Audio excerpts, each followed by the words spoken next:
Сәлеметсіздер ме, құрметті студенттер? Қарастыратын тақырып құқықтық жүйе, құқық жүйесі және заңнама жүйесі, қазіргі заманғы құқықтық жүйелер. Жоспар бойынша 3 сұрақ қарастырамыз. Бірінші, қоғамның құқықтық жүйесі және оның элементтері. Екінші сұрақ, құқық жүйесі мен заңнама жүйесінің айырмашылықтары. Үшінші сұрақ, қазіргі заманғы құқықтық жүйелер.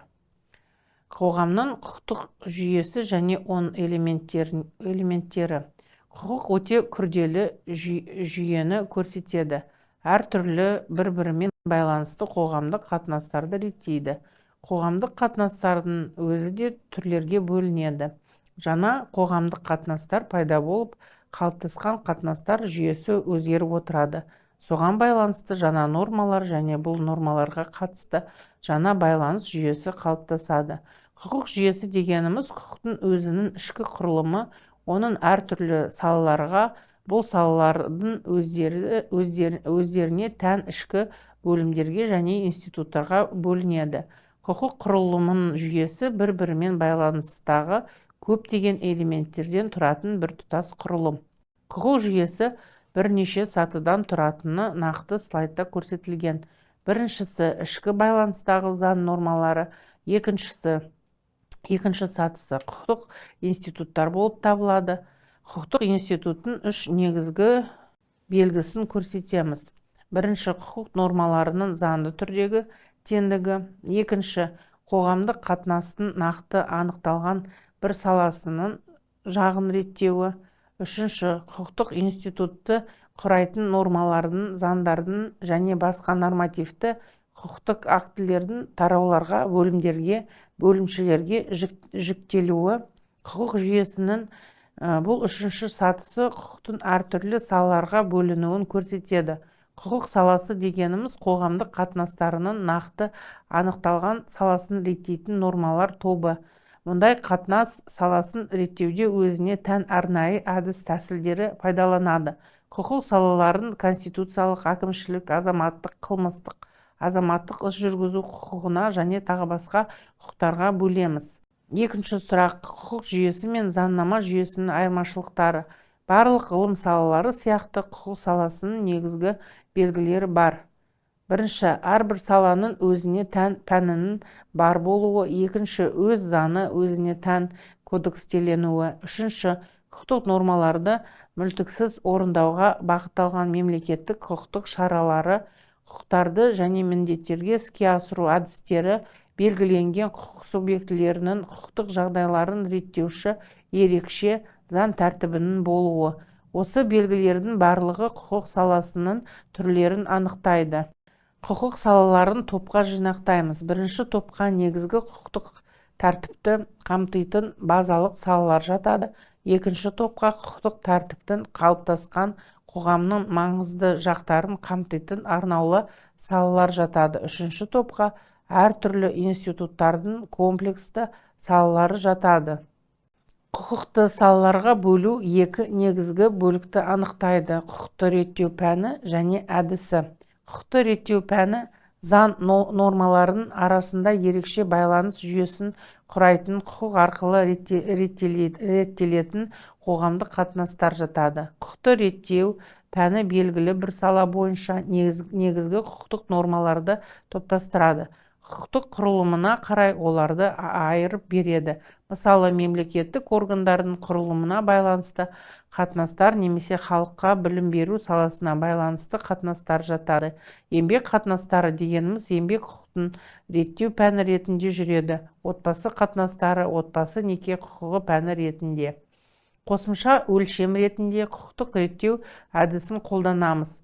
Құқықтық реттеу әдісі бұл мемлекет тарапынан бір текті қоғамдық қатынастарға құқықтың әсер етудің әртүрлі құқықтың тәсілдерінің жиынтығы. Бұл тәсілдер құқықтық нормалар құруда пайдаланылмайды. Олар әрбір құқық саласында қолданылатын құқықтық реттеу әдісіне байланысты анықталады.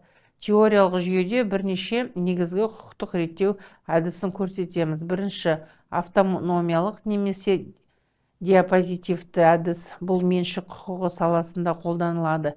Екіншісі жария құқық шеңберінде қолданылатын авторитарлы әдіс. Автономиялық әдіс бұл қоғамдық қатынасқа қатысушылардың заң шеңберіндегі бір-бірімен ара қатынасындағы іс-әрекеттерін өз бетінше анықтауға мүмкіндік беруі. Бұл жағдайда екі жақ тең құқықты субъект ретінде көрінеді. Олардың ерікті түрде келісімге келе отырып бір-біріне деген міндеттемені алуы. Мысалы, акционерлер бір-бірімен қатынасқа құрылтай шарты арқылы түседі. Авторитарлы әдіс немесе императивті әдіс құқық қатынасқа түсуші субъектілердің нақты құқықтары мен міндеттерінің пайда болу тәртібі, тыйым салу, жазалау негізі түрінде пайда болады. Мысалы, мемлекеттік билік органдарына, сот органдарына сайлау құқығы, әкімшілік іс-әрекетке жауаптылық, жасалған қылмысқа қылмыстық жауаптылық, салық жинау тәртібі тағы басқалар жатады. Негізгі әдістердің біріне көтермелеу әдісі жатады. Ол заңға лайықты жүріс-тұрысты марапаттау әдісі. Келесі негізгі әдістердің бірі ұсыныс әдісі. Бұл қоғам мен мемлекет үшін қажет ұсынылатын кеңес әдісі. Бұл пайдалы мінез-құлық пен іс-әрекет түрлерін ұсынады. Заң құқық сияқты өзінің ішкі құрылымына байланысты өз жүйесін құрайды. Слайдта көрсетілгендей, заңның құқықтан айырмашылықтары бар. Заң жүйесі тек заңдарды жинақтап реттесе, ал құқық жүйесі құқықтық салт-дәстүрлерді, нормативті актілерді, заң прецеденттерді қамтиды. Сонымен бірге нормаларымен қатар тараулардың, бөлімдердің, басылымдардың аттарын, преамбуланы тағы басқа өзіне енгізеді. Үшінші сұрақ. Қазіргі заманғы құқықтық жүйелер. Құқықтық жүйе дегеніміз бұл шынайы құқықтың құқықтық идеология және сот тәжірибесінің бірлігі. Жалпыға міндетті нормалар жүйесі ретінде құқық заңдарда және құқықтың қайнар көздерінде жазылады. Құқықтық идеология дегеніміз қоғамдық қатынастарға қатысушылардың құқықтық санасы мен сот тәжірибесінің белсенді жағы. Олар құқықтық жүйені қалыптастырады. Құқықтық жүйе ұғымы мемлекеттің ұлттық құқықтық жүйесін білдіреді. Құқықтық жүйе бірнеше құқықтық құбылыстарды, нормативті, ұйымдастырушылық, әлеуметтік, мәдени аспектілерін, құқықтың шынайы жақтарын қамтиды. Құқықтық жүйе құрылымы үш түрге бөлінеді. Әрбір мемлекеттің құқықтық жүйесі қоғамның даму заңдылығын, оның тарихи, ұлттық, мәдени ерекшеліктерін білдіреді. Құқықтық жүйеге топтастыруда мынандай өлшемдер пайдаланылады. Идеологиялық, оған дін, философия, экономика және әлеуметтік құрылымдар кіреді. Заңды техника, оның негізіне құқықтың қайнар көздері жатады. Осы өлшемдер арқылы құқық жүйесінің түрлерін анықтаймыз. Романо-германдық, англосаксондық, социалистік, діни және дәстүрлік. Романо-германдық құқық жүйесінің қалыптасуына Рим құқығының ықпалы зор болды. Бұл Европа континентіндегі нормативті заң жүйесін құрайды. Бұл құқықтық жүйе Италия, Франция, Германия, Португалия, Испания, Швеция, Дания, Латын Америкасының көптеген мемлекеттері, таяу шығыс елдерінің заңдары жатады. Романо-германдық құқықтық жүйенің кейбір ерекшеліктері Жапония, Индонезия тағы басқа елдердің заңдарында көрініс табады.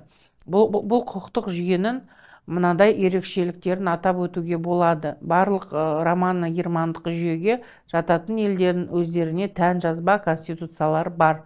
Бұл мемлекеттерде кәдімгі заңдарының үш түрі өмір сүреді: кодекстер, арнаулы заңдар және норма жазбаларының жинағы. Деректемелердің арасында маңызды рөлді заң негізденген актілер алады.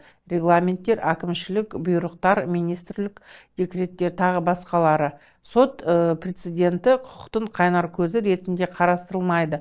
Бұл жүйе бойынша сот құқықтық шығармашылық орган болып саналмайды. Ол судьялар заң шығарушы болып есептелмейді. Судьялар іс жүргізу процесінің сапасын жақсартушы ретінде жұмыс істейді. Құрылықтық құқықтың жүйеде материалдық нормалардың маңызы іс жүргізу нормаларынан жоғары болды. Бұл жүйеде заң, сот прецеденттері мен мемлекет қорғайтын әдістердің де жоғары түрде болып табылады. Тақырыпты толық меңгеру үшін слайдтың соңында сұрақтар, ұсынылған әдебиеттер тізімі берілген. Назарларыңызға рахмет.